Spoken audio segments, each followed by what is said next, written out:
बिस्मिल्लाहिर्रहमानिर्रहीम। अस्सलाम वालेकुम नाज़रीन, कैसे हैं आप लोग। उम्मीद करता हूँ कि आप लोग खैरियत होंगे।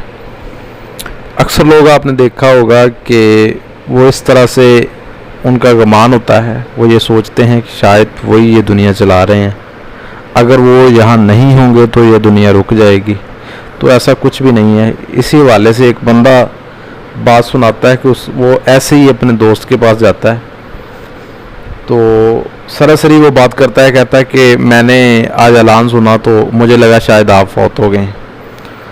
तो उसका जो मगरूरी दोस्त है वो कहता है कि आपको नहीं पता कि अगर मैं फौत हो जाता तो ये बाज़ार, ये मार्केटें, ये दुकानें बंद होती, कोई भी दुकान खुली ना होती। तो उसने कहा अच्छा है।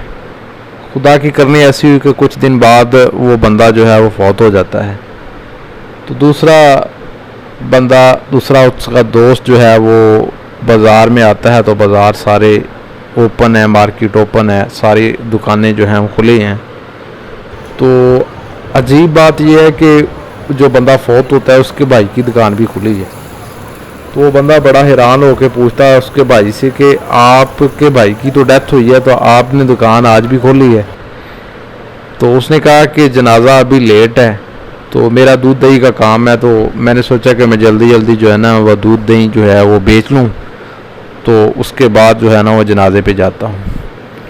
तो बात करने का मकसद ये है कि कब्रिस्तान में ऐसे हज़ारों लोग दफन हैं जो ये सोचते थे कि अगर वो ना होंगे तो ये दुनिया शायद रुक जाएगी। तो ये दुनिया रुकने वाली नहीं है। दुनिया का निज़ाम जो है वो अल्लाह पाक चला रहा है, तो ये चलता ही रहेगा। तो हमेशा जो है आजिज़ी को पसंद करें और अल्लाह ताला से जो है माफ़ी मांगें, अपने किए हुए गुनाहों पे शर्मिंदा हों और अल्लाह से दुआ करें कि अल्लाह ताला जो है वो नेकी करने की तौफीक अता फरमाए।